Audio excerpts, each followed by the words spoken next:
దేవుని ఘనమైన నామానికి స్తోత్రం కలుగునుగాక. ఒకసారి అందరం రెండు చేతులు పైకెత్తి దేవుణ్ణి స్తుతిద్దాం. కాబట్టి మీ ధైర్యమును విడిచిపెట్టకుడి, దానికి ప్రతిఫలముగా గొప్ప బహుమానము కలుగును. కాబట్టి మీ ధైర్యమా నీ ధైర్యమా అంటే భక్తుడు మనకు తెలియజేస్తున్నాడు. ఇది వ్యక్తిగత స్థితికి వచ్చేపాటికి అది నా దేవుని వాక్యము ఎప్పుడు కూడా వ్యక్తిగతంగా నీతో మాట్లాడుతుంది. చెప్పండి, వ్యక్తిగతంగా నాతో, మనతో కాదు, నాతో. హల్లెలూయా, హల్లెలూయా. గంట వాక్యములో ఏ 5 నిమిషాలు ఎవరిని తాకబోతుందో, ఏ ఒక మాట ఎవరిని కలిగింపజేస్తుందో, ఎవరిని ఏ విధంగా తాకబోతుందో ఎవరికి తెలియదు. కనుక ప్రభువు సన్నిధిలో ఉన్న నీవు నేను కోరుకోవలసిన విషయం ఏంటంటే, నిశ్చయముగా నన్ను నీ వాక్యము చేత తాకు, నన్ను నీ వాక్యము చేత ముట్టు, నన్ను నీ వాక్యము చేత బలపరచు. దేవునికి స్తోత్రం, హల్లెలూయా. ప్రార్థన వీరులలో భక్తుడైన దావీదు గురించి నేర్చుకున్నాం, భక్తురాలైన హన్నా గురించి నేర్చుకున్నాం. ఈ వారము పరిశుద్ధాత్మ దేవుడు ఇంకో భక్తుడైన దానియేలు గురించి మాట్లాడబోతున్నాడు. దేవునికి స్తోత్రం కలుగునుగాక, హల్లెలూయా. దానియేలు అంటే అర్థం ఏంటో తెలుసా? దేవుడే నా న్యాయాధిపతి. చెప్పండి, దేవుడే నా న్యాయాధిపతి. God is my judge. దేవునికి స్తోత్రం, హల్లెలూయా. ఎందుకు దానియేలు గారు అంత ఫేమస్ అయ్యాడు బైబిల్లో? కారణం ఏంటి అని అంటే, ఎంతోమంది భక్తులు ఉన్నా దానియేలు మాత్రము తన భక్తిని విడిచిపెట్టలేదు. చెప్పండి, తన భక్తిని విడిచిపెట్టలేదు. బైబిల్లో 3 సార్లు ఎవరైనా ప్రార్థన చేశారంటే అది దానియేలే. దేవునికి స్తోత్రం. ఇంటికి వెళ్ళి చదువుకోండి, దానియేలు గ్రంథము 6వ అధ్యాయము. మీరు ఇంటికి వెళ్ళాక చదివితే చక్కటి మాటలు అక్కడ మనకు కనబడుతూ ఉంటాయి. దేవునికి స్తోత్రం, హల్లెలూయా. కనుక దేవుడే నా న్యాయాధిపతి. ఎవరి పేరుకు అర్థం? దానియేలు పేరుకు అర్థం. దానియేలు జీవిత చరిత్రను ఈ పాత నిబంధనలో మనం చూస్తే మనకు మొట్టమొదటిగా గుర్తుకొచ్చే కథ ఏంటంటే సింహాల బోను. చెప్పండి, ఇది సండే స్కూల్ పిల్లల దగ్గర నుండి పెద్దల వరకు మనకు బాగా దానియేలు అనేపాటికి ఎక్కడ పడేశారు? తర్వాత దానియేలు స్నేహితులు ఎక్కడ పడవేయబడ్డారు? కనుక ఇవి 2 చాలా ఫేమస్ బైబిల్లో కదా. కానీ దానికంటే ఇంకా ఎక్కువగా దానియేలు గురించి దేవుని వాక్యం మనకు తెలియజేస్తుంది. అవి ఏంటో మనము నేర్చుకుందాం. దేవునికి స్తోత్రం, హల్లెలూయా, హల్లెలూయా. దానియేలు విశ్వాసము కలిగిన యోధుడు. నెంబర్ 1 చెప్పండి, దానియేలు విశ్వాసము కలిగిన యోధుడు.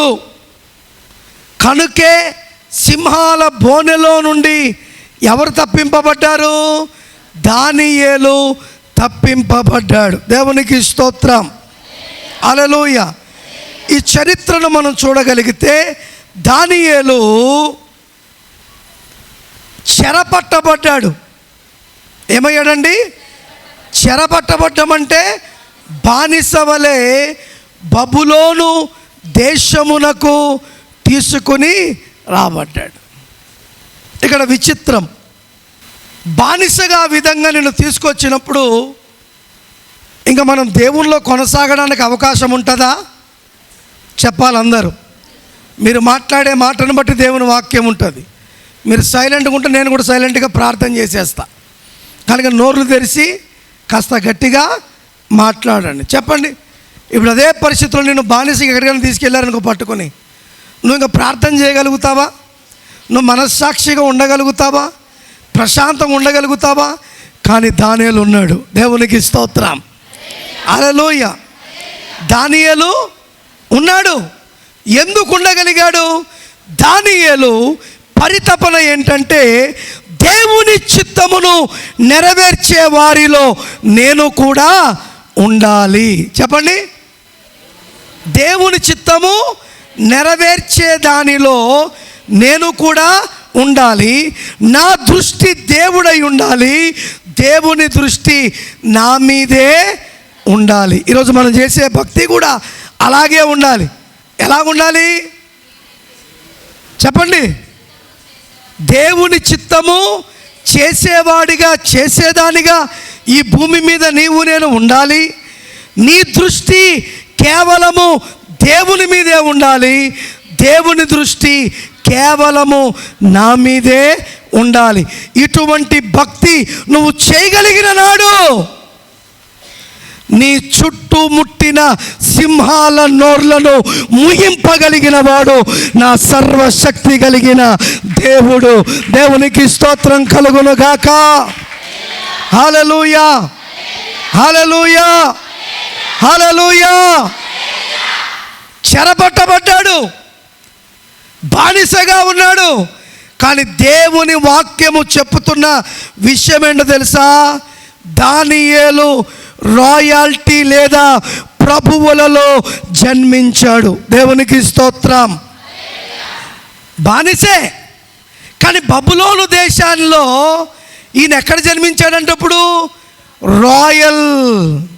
రాయాలిటీ లేకపోతే ఏంటో తెలుసా? ప్రభువుల మధ్య జన్మించాడు. బానిసని ఎక్కడ పెడతారు చెప్పండి? బానిసని ఎక్కడ ఉంచాలి? చెరసాలలో ఉంచాలి, లేకపోతే ఊరి బయట పరిచర్య కన్నా ఉంచుకోవాలి. కానీ దానియేలు ఎక్కడున్నాడో తెలుసా? రాజమందిరములో జన్మించాడు. కారణం, అలా జన్మింప చేసిన వాడు దేవుడు.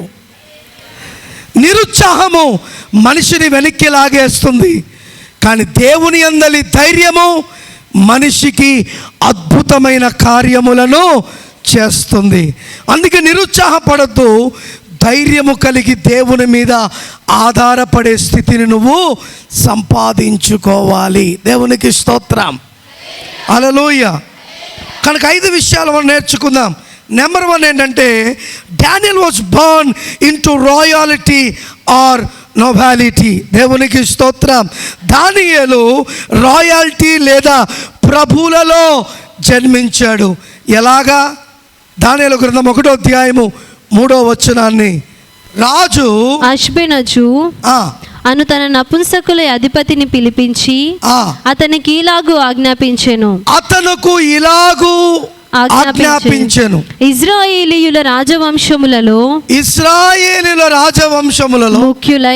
ముఖ్యులై లోపము లేని సౌందర్యమును ఇప్పుడు మనం అర్థం చేసుకుందాం. దానియేలు ఎవరు లేని అనాథ కాదు. అక్కడ ఏమని రాస్తున్నాడు ఆ మాట? ఇశ్రాయేలు అయిన రాజా వంశము. గుర్తుపెట్టుకోండి, ఈయన ఏ కోవకు చెందినవాడు? ఇశ్రాయేలుల రాజుల వంశమునకు చెందినవాడు. దేవునికి స్తోత్రం, హల్లెలూయా. దానియేలు అనాథ కాదు, ఎవరు లేనివాడు కాడు. తనకంటూ చెప్పుకోవడానికి ఏముంది? గొప్ప చరిత్ర ఉంది. కానీ బానిసగా తేబడ్డాడు. దాని కొరకు దానియేలు ఎక్కడ కూడా చింత పడలేదు. ఏమనుకున్నాడంటే, నేను అక్కడ ఉన్న దైవ చిత్తమే, ఇక్కడ ఉన్న దైవ చిత్తమే. దేవునికి స్తోత్రం. అందుకే దేవుని బిడ్డలమైన మనము ఎక్కడ ఉన్నా దేవుని చిత్తమును నెరవేర్చే వారి వలె ఉండాలి. సమయాన్ని బట్టి, సందర్భాన్ని బట్టి, అవకాశాన్ని బట్టి దేవునిని వాడుకుని విడిచిపెట్టే దుస్థితిలో ఏ క్రైస్తవుడు కూడా ఉండడానికి వీలు లేదు. సమయాన్ని బట్టి, సందర్భాన్ని బట్టి మనం ఎవరిని కొలుస్తూ ఉంటాం? దేవునిని, దేవుని సహాయాన్ని. కానీ సమయమున్నా సమయము లేకపోయినా అది ఏమైనా మనం 24 గంటలు ప్రభు సన్నిధిని కోరుకునే వారిగా ఉండాలి. కొంతమంది నటనా జీవితం సమయాన్ని బట్టి, సందర్భాన్ని బట్టి, పనిని బట్టి, అవకాశాన్ని బట్టి వాడుకుని విడిచిపెట్టేవారు చాలామంది ఉన్నారు.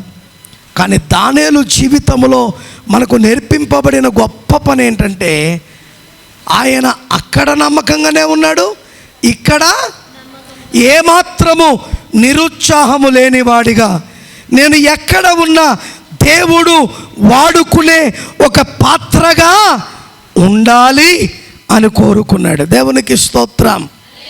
హల్లెలూయా. కనుక ఆయన ఎక్కడ జన్మించాడు? ఇప్పుడు అక్కడ బానిసగా తేబడి రాజవంశములో, రాజకోటలో, నిత్యము సమృద్ధి కలిగిన స్థలములో దానియేలు జన్మించాడు. హల్లెలూయా, హల్లెలూయా. కొంతమంది అంటారు, వీడు వాళ్ళ కాడికి పోయినాక మారిపోయినాడు, వాళ్ళ దగ్గర ఉన్న కనుక ఇప్పుడు వీడికి ఈ స్థితి. కానీ ఇక్కడ విచిత్రం ఏంటంటే, దానియేలును బట్టి బబులోను స్థితి మార్చబడింది. హల్లెలూయా. లోకానుసారంగా మనం ఆలోచిస్తే వారిని బట్టి వీని స్థితి మారిందంటారు.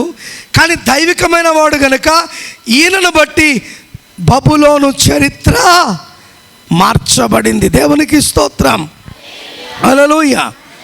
కనుక మనం ఎక్కడ ఉంటే అక్కడ చరిత్రను మార్చేవారిగా ఉండాలి. దాని ముసుగులో దూరేవారిగా ఉండకూడదు.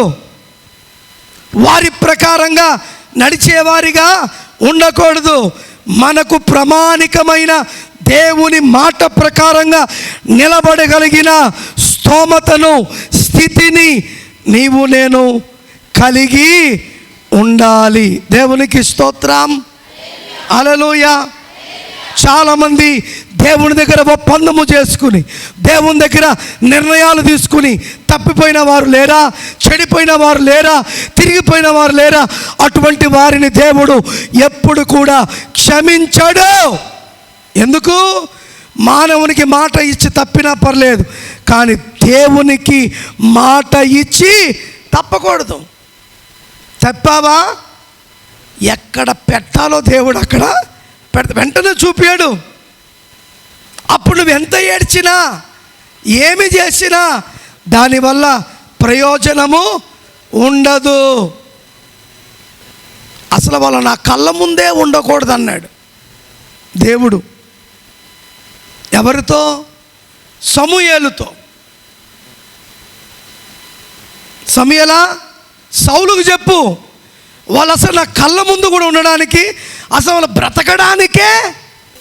మరి సౌలు ఏం చేశాడు? చంపకుండా బలిష్టమైన ఎద్దులను, బలమైన ఆడవారిని, రాజును కూడా చంపకుండా బానిసల వల్ల తీసుకొచ్చాడు. దేవుడికి అది నచ్చిందా? నచ్చిందా? నచ్చిందా? నచ్చలేదు. నీ కంటికి అద్భుతంగా కనపడవచ్చు, నీ కంటికి ఆశ్చర్యంగా కనపడవచ్చు, నీ కంటికి అమూల్యంగా కనపడవచ్చు. కానీ దేవుని కంటికి అది ఎలా కనపడుతుంది? అసహ్యముగా కనపడుతుంది. మనమేమనుకుంటామంటే ఇది ఒక్కసారేలే. ఏంటి? ఆ ఒక్కసారే నువ్వు నరకానికి పోవడానికి అవకాశం ఉంటుందేమో చూసుకో. ఆ ఒక్కసారే ప్రభు మార్గాల్లో నువ్వు నుంచి తొలగిపోవడానికి చూస్తుందేమో చూసుకో, ఒక్కటే 10 అవసరం లేదు, 10 ఆ ఒక్కటే తిరిగిపోయింటే బాగుండు అని ఒక ఆలోచన, రోడ్డు దాటుతాములే అనే ఒక ఆలోచన. ఏది రెండిట్లో సరైన ఆలోచన? తిరిగి వెళ్ళే ఒక ఆలోచన, లే అడ్డంగా దూరిపోదామనే ఒక ఆలోచన.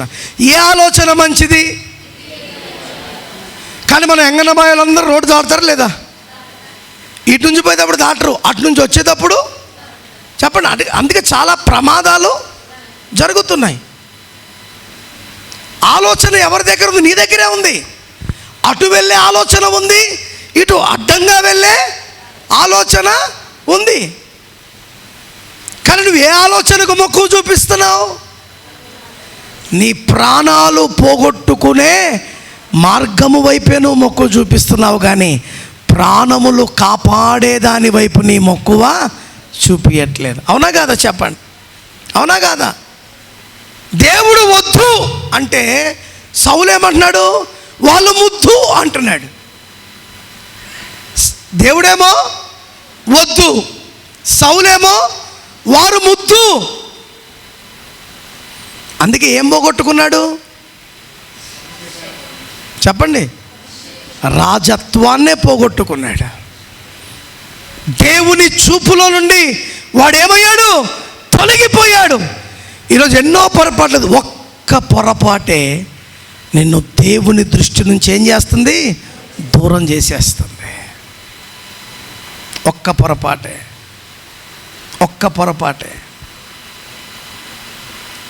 మరి దానియేలు గ్రంథంలో లేదంటే బైబిల్ చరిత్రలో దానియేలు గురించి not even one negative thing. ఏంటి? బైబిల్లో ఉన్న భక్తులందరికీ బొమ్మ బొరుసులు 2 ఉన్నాయి. అర్థమవుతుందన్న మాట? బైబిల్లో ఉన్న భక్తులకి బొమ్మ ఉంది, బొరుసు ఉంది. కానీ దానియేలుకి బొమ్మే ఉంది కానీ బొరుసు లేదు, అంటే బొరుసే ఉంది కానీ బొమ్మ లేదు. మీరు బైబిల్ ఎక్కడన్నా చూడండి దానియేలు గురించి, నేర్చుకుందాం అదేంటో. కనుక మొట్టమొదటిగా దానియేలు ఎక్కడ జన్మించాడు? అక్కడ జన్మించడము గల కారణము దేవుడు. He never leave his people. దేవుడు తన ప్రజలను ఎప్పుడు కూడా విడిచిపెట్టేవాడు కాడు. తన చిత్తానికి నీవు లోబడగలిగితే తన చిత్తము నీ జీవితములో అనుక్షణము కూడా నెరవేర్చబడుతూ కొనసాగుతూ ఉంటుంది. దేవునికి స్తోత్రం, హల్లెలూయా. రెండోది, Daniel was a good looking man. దానియేలు అందముగా కనపడే వ్యక్తి. అదే 3-4 కలిపి ఉన్నాయి కదా, చదవండి మరొకసారి. ఇశ్రాయేలీయుల రాజవంశీయులలో ముఖ్యులై లోపము లేని సౌందర్యమును సకల విద్యా ప్రావీణ్యతయు జ్ఞానమును కలిగి తత్వజ్ఞానమును తెలిసిన వారై రాజునగరు నందు నిలువదగిన కొందరు బాలురను రప్పించి కల్దీయుల విద్యను భాషను వారికి నేర్పుము. మరియు రాజు తాను భుజించు ఆహారములో నుండి తాను పానము చేయు ద్రాక్షరసములో నుండి అనుదిన భాగము వారికి నియమించి 3 సంవత్సరములు వారికి పోషించి. చాలు, అక్కడ ఆగండి. ఇప్పుడు ఎటువంటి వారిని తీసుకోవాలని చెప్తున్నాడు రాజు? లోపము లేని సౌందర్యము. దేవునికి స్తోత్రం. కనుక ఈ మాట మనకి ఏం తెలియజేస్తుందంటే, దానియేలు అందముగా కనబడే వ్యక్తి. ఏ లోపము? ఎందుకు లేదు లోపం? రాజవంశస్థుడనే? ఎందుకు? దేవునిని కలిగి ఉన్న వానికి ఏ లోపము ఉండడానికి అవకాశము లేదు. మన జీవితాల్లో దేవుడు లేడు గనుక అనేక లోపాలు మనకు కనబడుతున్నాయి. గుడ్డోల్లా కనబడుతున్నాం, నడ్డోల్లా కనబడుతున్నాం. ఎందుకు? పనికిరాని వారిగా కారణం దేవుడు మన జీవితాల్లో లేడు. కానీ ఆత్మీయ స్థితిలో కనుక మనం జ్ఞాపకం చేసుకుంటే, దావీదులో ఏలెత్తి చూపించడానికి ఏ లోపము కూడా లేదంటండి. ఏ లోపము కూడా లేదు. ఎక్కడ జన్మించాడు? రాజవంశములో, రాజుల మధ్య జన్మించాడు, ప్రభువుల మధ్య జన్మించాడు. రెండోది, మంచిగా సౌందర్యము కలిగిన వాడు. మూడో విషయం ఏంటంటే దానియేలుకు పెళ్ళే జరగలేదు, పెళ్ళే చేసుకోలేదు. మూడోది ఎందుకు చేసుకోలేదు? 2 రాజుల గ్రంథము 20వ అధ్యాయము 18వ వచనములో, 2 రాజులు 20:18, మరియు మీ గర్భమందు పుట్టిన నీ పుత్ర సంతును బబులోను రాజు నగరియందు నపుంసకులుగా చేయుటకై వారు తీసుకొని పోవుదురు. అందుకు హిజ్కియా, నీవు తెలియజేసిన యెహోవా ఆజ్ఞ చొప్పున జరుగుట మేలే. చాలు, దేవునికి స్తోత్రం. ఇక్కడ ఒక మాట జ్ఞాపకం చేస్తుంది. ఏంటంట? మీలో కొంతమంది, నీ గర్భమును పుట్టిన కొంతమంది ఎక్కడికి తీసుకెళ్ళబడుతున్నారు? ఎక్కడ దానియేలు గ్రంథము, ఎక్కడ 2 రాజులు? అంటే దానియేలు గురించి ముందుగానే దేవుడు చెప్పండి తెలియజేసిన గొప్ప సత్యాలు. వారు మీ వంశములో నుండే చెరపట్టబడతారు. ఎక్కడికి? బబులోనుకు. వారు ఏమైపోతారు? అక్కడ వారు ఎలా ఉంటారు అంటే దీని అర్థం ఏంటి చెప్పండి? దీని అర్థం ఏంటి? ఇదే మీకు ప్రశ్న. 4వది ఏంటంటే, ఆయన సింహాల బోనులో పడినప్పుడు దానియేలు వయసు పెద్ద యవన వయసు కాదంట, 80 సంవత్సరాలంట. ఎంతండి? ఎక్కడ వేయబడినప్పుడు? సింహాల బోనులో వేసినప్పుడు ఇంచుమించు తన వయసు ఎంత? 80 సంవత్సరాలు. ఇది కూడా దానియేలు గ్రంథం 6వ అధ్యాయంలోనే మనకు కనబడుతూ ఉంటుంది. జాగ్రత్తగా చూసండి. 5వది ఏంటంటే 6:4 ఒకసారి చదువుదామా? అందుకు ఆ ప్రధానులను అధిపతులను రాజ్యపాలన విషయములో దానియేలు మీద ఏదైనా ఒక నింద మోపవలెనని ఉండి తగిన హేతువు కనిపెట్టుచుండిరి గాని దానియేలు నమ్మకస్తుడై, దానియేలు అండర్లైన్ చేసుకోండి, దానియేలు నమ్మకస్తుడై ఏ నేరమునైనను ఏ తప్పు అయినను చేయువాడు కాడు గనుక. దేవునికి స్తోత్రం. చేయువాడు కాడు గనుక దానియేలును తప్పైనను లోపమైనను కనుగొనలేకపోయిరి. తప్పైనను లోపమైనను కనుగొనలేక. ఇప్పుడు ఆలోచించండి, ఇప్పుడు ఎవరికైనా ఇంత దమ్ముందా నాలో ఏ తప్పైనా ఉందా చెప్పండి అని? ఎవరన్నా చెప్పండి. అందుకే నేను దానియేలును ఎవరితో పోలుస్తానంటే యేసయ్యతో పోలుస్తాను. యేసయ్య కూడా అదే అన్నాడు, నాలో తప్పేమని ఉంటే మీరు చూపండి అన్నాడు. మరి ఇక్కడ దానియేలు గురించి ఏం చెప్తున్నారు? ఆయనలో లోపమైనను తప్పైనను. అందుకే 5వది ఏంటంటే the Bible has no negative insets on Daniel. అంటే లోపము లేని వ్యక్తి ఎవరిని కలిగి ఉన్నాడు చెప్పండి? దేవునిని కలిగి ఉన్నాడు.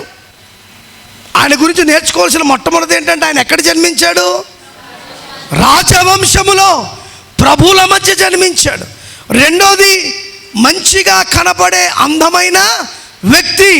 మూడోది వివాహము చేసుకోలేదు. ఎక్కడ బైబిల్ మనకు చెప్పట్లేదు. 4వ విషయం ఏంటి? ఆయన 80 సంవత్సరాలు ఉన్నప్పుడు కూడా శ్రమల ద్వారా కష్టాల ద్వారా ముందుకు సాగాడు. ఏంటి సింహాల బోనంటే అంత ఈజీయా చెప్పండి? చెప్పండి. తెల్లవారుజామున పోతు కుక్క బౌ అనిందంటేనే ఏం చేస్తాం? ఇంకా రేపు నుంచి ఆపోనప్పా, అది మీదకి వచ్చిందప్పా, అది కొరుకుతుందప్పా. మా గిరిప్రసాద్ నగర్లో ఇద్దరు ఆడవాళ్ళు పొద్దున్న 5 గంటలకు ప్రార్థన చేసుకుంటారంట చర్చిలోకి వచ్చి. పాపం ఇంకా లేపడానికి వచ్చి కుక్క పెరికింది. కుక్క ఏం చేసింది? కొరికింది. ఆ రోజు మానేశారు. ఇంకా ఏంటి నీ కొరికింది అక్కో, నేను లేవిచ్చా నన్ను కూడా కొరుకుతుందేమో అని ఏం చేసి ఏండి ఒక కుక్కలకే నువ్వు భయపడిపోతున్నావే. మరి దానియేలు ఎక్కడ పెట్టబడ్డాడంట చెప్పండి? సింహాల బోనులో పెట్టబడ్డాడు. మరి పెట్టబడినా ఏమైనా అయ్యిందా చెప్పండి? ఏమైనా అయ్యిందా? 5 సంవత్సరాల కిందట ఢిల్లీలో ఒకడు పులి బోన్లో పడిపోయాడు. మహిమరాజు గారు ఎక్కడ పులి బోన్లో పడిపోయాడు. నిజంగా చూస్తే చాలా విచిత్రంగా ఉంటుంది. వాడు దాన్ని మొక్కుతున్నాడు, నన్ను ఏం చేయొద్దని. దేన్ని? పులిని మొక్కుతుంటే అదేం చేసింది? పంజాతో కొట్టి వాడిని పీక పట్టుకొని చంపేసి. ఒకదానికే మనం తట్టుకోలేకపోతున్నాం. ఇప్పుడు దానియేలు చుట్టూ ఎన్ని సింహాలు ఉన్నాయి? ఇది శరీర సంబంధమైనది. ఆత్మ సంబంధంగా భక్తిలో నువ్వు నిలబడినప్పుడు నీ భక్తిని చెడపాలని, నిన్ను తప్పుదారిన పట్టించాలని, నిన్ను అవమానపాలు చేయాలని, నీ మీద నిందలు వేయాలని, నిన్ను గొప్ప భయంకరమైన స్థితిలో చేయాలని అనేక సింహాలు నీ చుట్టూ ఏమవుతున్నాయి చెప్పండి? తిరగడం కాదు, నిన్ను చంపాలని చూస్తూ ఉన్నాయి. మరి నిజమైన సింహాల నోటి నుండి కాపాడిన దేవుడు నిన్ను నన్ను కాపాడలేడా చెప్పండి? అలా కాపాడాలంటే నువ్వు నేను దేవునికి ఒక రకంగా కనపడాలంట. ఏ రకమో తెలుసా? దానియేలు భక్తుడు అంటున్నాడు. ఏ రకం అది? దేవుని దృష్టికి ఎక్కడుంది అది? 6వ అధ్యాయము చూడండి. దానియేలు గ్రంథము 6వ అధ్యాయము 20వ వచనం చూడండి. నేను నా దేవుని దృష్టికి నిర్దోషినిగా కనబడి తిని గనుక. ఎలా కనబడి తిని? నిర్దోషిని. చెప్పాలి, అందరు చెప్పాలి. 22వ వచనం అన్నాడు. ఏమన్నాడు? నేను నా దేవుని దృష్టికి నిర్దోషినిగా కనబడి. దోషిగానా చెప్పాలా? నిర్దోషిగా. అందుకే దేవుడు నన్ను ఏం చేశాడు? ఈ సింహాల నోటి నుండి నన్ను. ఇప్పుడు చెప్పండి, మరి మీ పరిస్థితి ఏంటి? అయ్యా ఇటు చూడండి, అయ్యా అమ్మలారా ఇటు చూడండి. మరి మీ పరిస్థితి ఏంటి? మీ పరిస్థితి ఏంటి? రేచల్, మన పరిస్థితి ఏంటి? దానియేలేమో నొక్కా నుంచి చెప్తున్నాడు. ఏమని? దేవుని దృష్టికి నేను నిర్దోషముగా ఉన్నాను. మరి మన పరిస్థితి ఏంటండి? నేను పోయిన వారం చెప్పడము చాలా సులభము, దాన్ని చూపించడము చాలా. దేవుడు సులువైన మార్గాన్ని కోరుకోలే, కష్టమైన మార్గాన్నే కోరుకున్నాడు. 2 మార్గాలు ఉన్నాయంట. విశాలమైన మార్గం ఒకటి, ఇరుకైన మార్గము. ఇప్పుడు దాని ముందు నిన్ను పెడితే నువ్వేం కోరుకుంటావు? విశాలం. కానీ నిజంగా భక్తిపరుడు ఇరుకు మార్గాన కోరుకుంటాడంట. ఆ ఇరుకు మార్గాన వెళ్తుండగా అది విశాలతను కలిగిస్తుంది. అందుకే దేవుని మాటను అర్థం చేసుకోవడం మన వల్ల కాదు. ఎలా కనపడుతున్నాం దేవునికి? ఇప్పుడే దేవుడు వచ్చి ఏంటి నీ కథ అంటే, ప్రభా నీ దృష్టికి నేను నిర్దోషముగా ఉన్నా అని అనగలిగే దమ్ము నీ దగ్గర ఉందా చెప్పండి? ఇదే నోటితో బూతులు తిడతావు కదా, ఇదే నోటితో అన్యాయపు మాటలు మాట్లాడతావు కదా, ఇదే నోటితో అది నిజమో కాదో తెలవకుండా ఊరంతా తగలబెడతావు కదా, నువ్వు నిర్దోషం ఎలాగయ్యావు ఆలోచించండి ఒకసారి.